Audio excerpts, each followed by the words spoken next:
And one of my friends said to me, "Hey, are you going to this 10-day Gong offering that's a block and a half from your house?" And I went, "Hell yeah." And I walked every night and had Gong experience after Gong experience. Every single night was completely different than the night before. And I remember particularly one of the last nights wondering why it was only 5 minutes long instead of the full hour.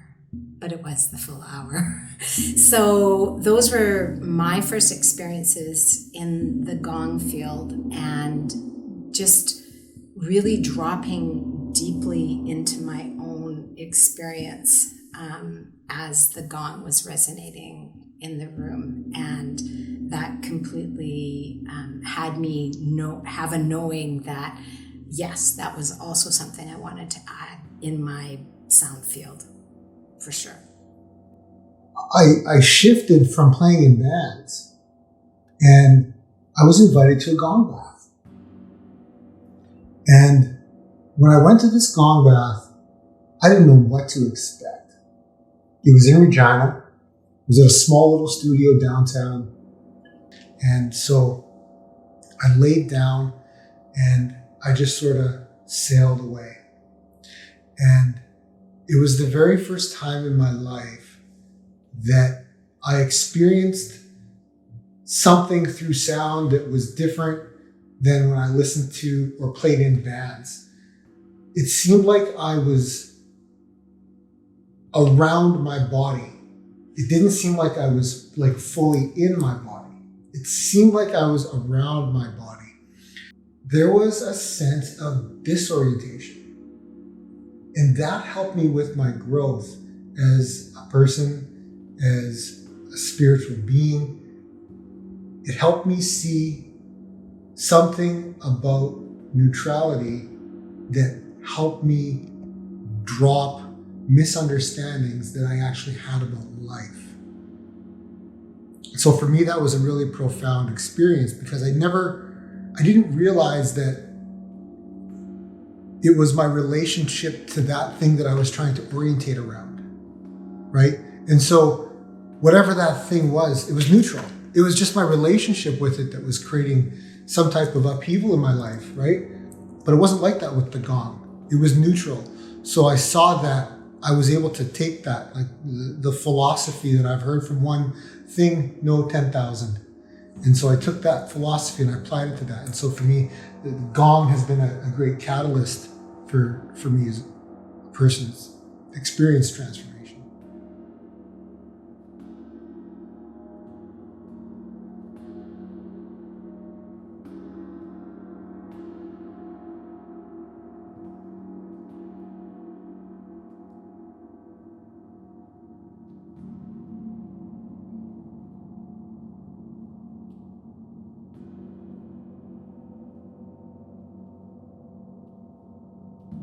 In the form of medicine, people don't really know how much the medicine could have helped them until they start taking it.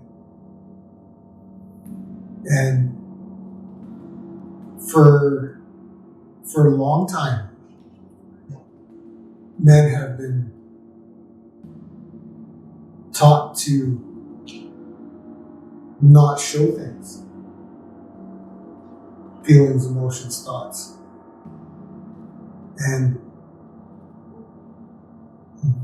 coming into a space like this, and it really, you're leaving yourself open. And for a long time, for guys to leave themselves open, that could mean something for them. That could mean that a long time ago, you could be killed. And even a little while ago, you could just be ostracized and removed. And so there's always been this feeling about what happens if I come there and open myself up to this experience? Will that make me look weak? It's important for men to gather and share stories and sit in circle and have conversation. and be aware of each other, see each other.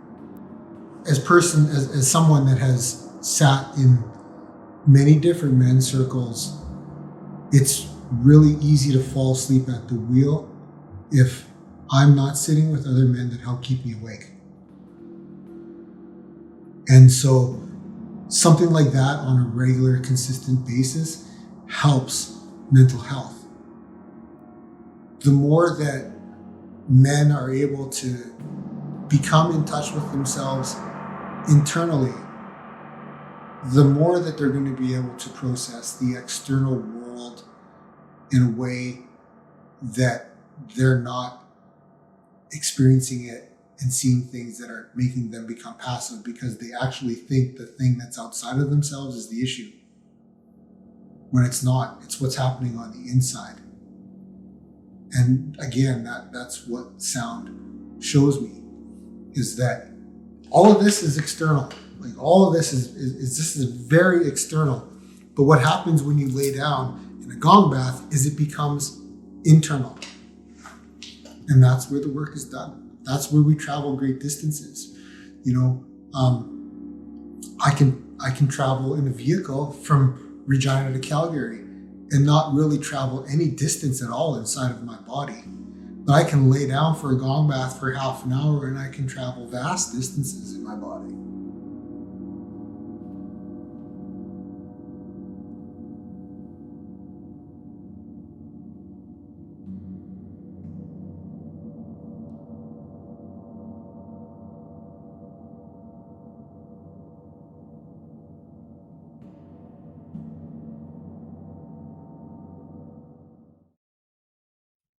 I would say it is interesting. It typically is more female than it is male, but there are a good number of men who do come out.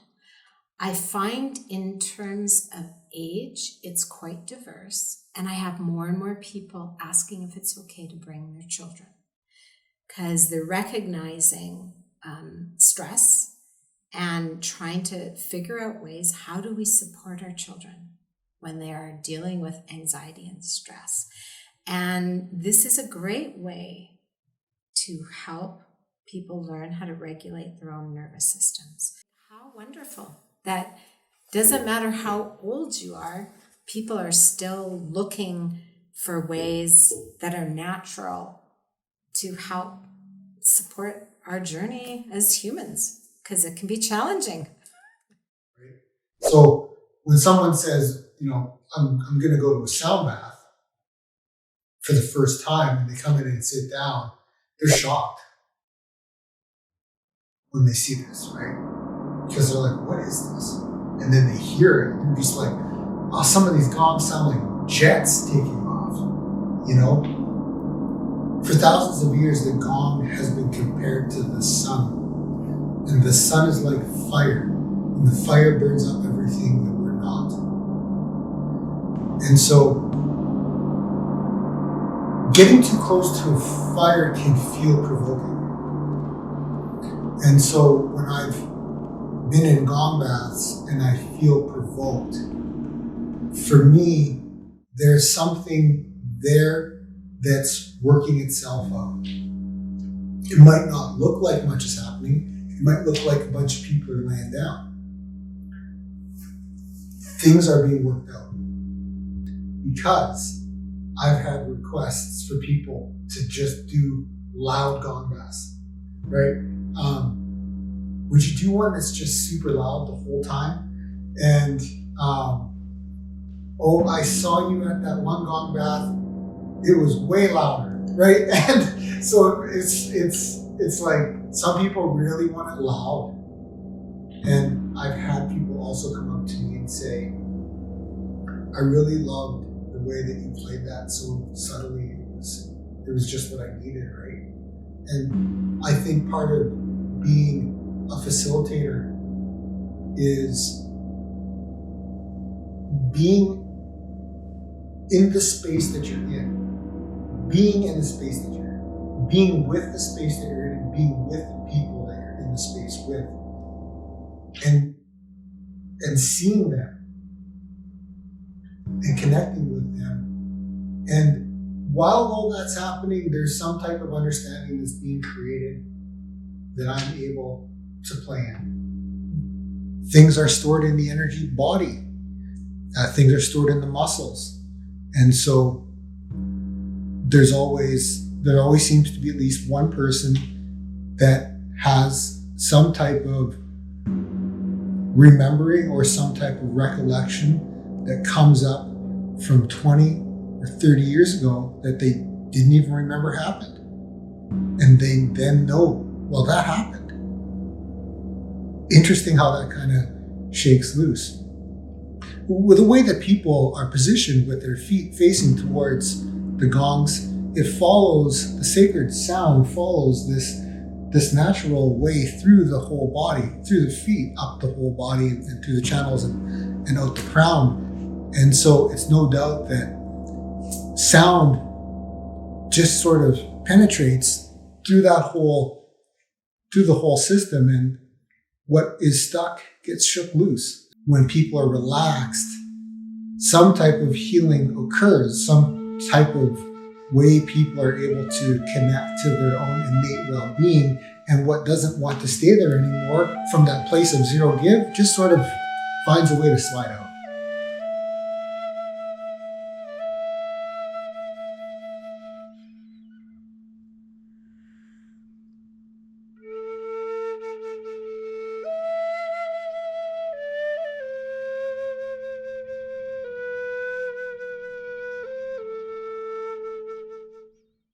There's so much more anxiety and depression than I think that we've ever experienced as a society. And people are looking for alternatives that can work, that have the least amount of side effects. And taking that time to be in sound and, learning how to self-regulate, I think is part of the key. And I think that we have such a busy world. If we're left to our own devices, we won't take that time to be quiet in our own homes, or, we need to schedule it somewhere in our lives. And we're looking for community. A gong bath can be a group experience. It's still very personal. And there's a really interesting sort of kind of play of life that goes on in there. It's a universal experience, a group experience. It's personal, but the things that come up in the personality tend to also be universal. Like, the more personal, the more universal in some ways as people experience this stuff, right? And that's why they say, "Oh, you should go check it out," right? And because I think people being around other people, friends, see what, I think this would help, right? People want to be able to have options as to how they're going about their own mental wellness, or the way they're experiencing life. I think people want to be able to see what's available to them. And if they can come in and have an experience with gongs or different variations of sound, and it's really well done, that they're just going to continue to come to it. That people are still coming together, and they're finding ways and means to still find a way to come together as community and break bread, so to speak, And when there's just something about humans that we crave connection, and when we come together within a common interest, there's a lot of really awesome things happen. And that's why I think that people have become drawn to that. As a classical musician, I love planning. So if you want to pull the rug out from under my feet, have no plan.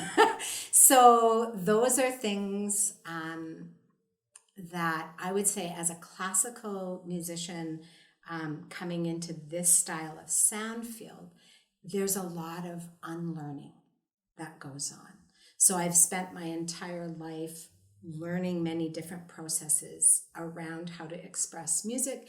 And I feel like now I'm stepping the other direction of unlearning to be able to be more in the frequency and the vibration of the sound than the melody or the harmony of a musical concert. So for me, that did make me feel really nervous because it's the loss of control. And as a classical performer, we spend hours and hours perfecting where we're going to go with something so that as we're being creative, we have the solidity of knowing the plan. So this is a different way of expressing musically, and it was beautiful. It was really interesting for me as a musician to really just allow sounds to come through. I think that's another thing that the gong has taught me is about property and prestige. Is there's a humility there of being not that I am an owner of you, and that I look at these as their own beings, that they are their own beings. They're not, that I'm not in ownership of them. That we are stewards of these gongs as beings, and that means that I really don't get to decide who plays these things, But before, it was only myself, and if a parent had brought their kid, I would let the kid play, because the kid won't play it with the head. The kid will play it with the heart. And that's all I wanted playing on the gongs was the heart. I didn't want the head to come with it. So that was why I was really protective of it. And for me, the gong was a tremendous teacher in that area of being like, share this experience with people, give people the experience that you get to experience, right? And give that away. And as a result, this happened.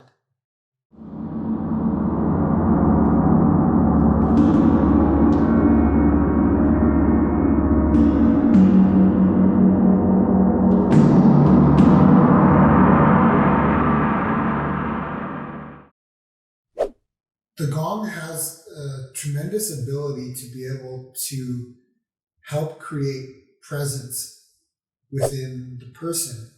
And when you create, or when the person is able to find and create presence within themselves via the gong, when they step out of this environment into another environment, like stepping out of this room into the hallway, downstairs, and outside, something feels different. And that has a lot to do with the way that your body is processing stuff and the way that your senses are activated. And so that has a tremendous effect on the way someone goes out about their day-to-day activities within the environment. From a philosophy point of view, the environment is sound because the environment is spacing and sound. Like you can be in a quiet forest and not hear anything. But then if you've ever had a bird fly by you that's been really close, you can hear the wind underneath the bird's wings just kind of whiz. And so you can, that is a really powerful way to be able to experience the environment. But that doesn't happen unless your senses are attuned to it in some way, shape, or form. You can miss that if you're not paying attention or if you're not listening for it. It really helps you be able to assess your surroundings. Sound being infused with nature. Sound creation earth gong, the sound creation gongs, the planetary gongs, sound being infused with nature. Wind gong. Certainly there wouldn't be a wind gong if there wasn't wind. And so again, this is environmental. These kochi chimes also, they're very subtle instruments. They're not meant to be played harshly. They're very soft and sweet instruments. And just like a soft, sweet breeze, you know, the environment will teach us how to play. In the listening of a sound bath, when you hear a beautiful resonant sound and you allow yourself to really listen to the shape of that sound, and as that sound dies away into the silence, it's not always clear where does the silence begin and where does the sound end. And there's this magical part that you can still feel in your body, the resonance, especially with a gong. It still is resonating even when we can't hear it anymore. So we are still deeply, because our body's made of what? 70% water, whatever it is, we're resonating, co-resonating with the resonating sounds coming from the gong. And then as we allow ourselves go into the silence, it is this magical place.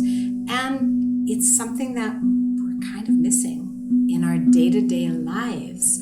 So if you look at all the different ranges of sound, like, nutrition that the body needs, we would be probably missing silence more than any other sound. So having an opportunity at some points in the sound bath, or even ending the sound bath, and being able to hold the sacredness of the silence, I feel like, especially in this day and age, it's a very magical experience for people because we're uncomfortable in silence.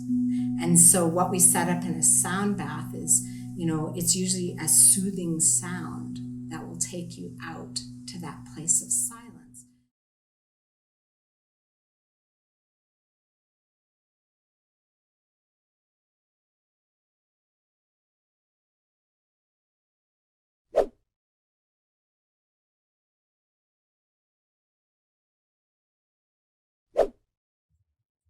Is around symptom and cause. And so it plays off the gongs this way as well as in relationship. If I hit a gong really hard and someone goes, ugh, like that when they go like that, that's the symptom. But that wasn't the cause. The cause was something that happened just before the symptom. And likewise, in relationships, when we show up, and when I showed up in relationships most of my life, and things didn't go the way that I wanted it, albeit romantic, professional, educational, family, whatever sort of thing showed up that I wasn't feeling very good about, that was the symptom. But the cause was somewhere else. The cause existed on some other plane. And that came from who I'm creating myself as. That's called a sound creation earth gong. Sound creation. That for me is that means something. Because I'm talking about creation. And I'm talking about creating myself moment to moment in love. That's the cause. That I would be creating myself moment to moment in love. The symptom of that would be that people would experience love. That's the seed that I get to plant. So that within relationships, the symptom will shift over a period of time because people have awareness of their being. When I was a little kid and my dad took me to powwows, I didn't know what the powwow singers were singing. I didn't know what they were singing when it was coming out of the drum circle. But my body seemed to know. My body seemed to respond to it.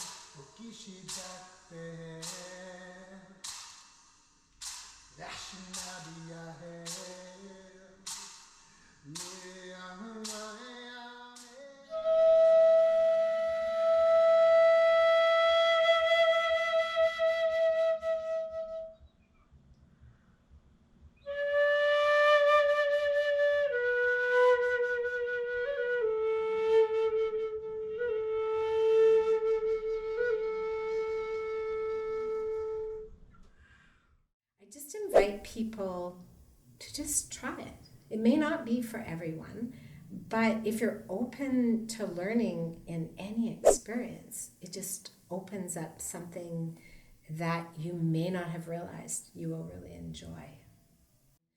To come and experience it and experience many different sound baths. Because one of the things we have talked about is how everyone who brings different sounds into the sound field brings them in different ways. And it's not a good and bad, it's just a different way of approaching it. And it's going to resonate more with some people than other people, and you'll find the place that you belong. So just come and try it and try a few different gong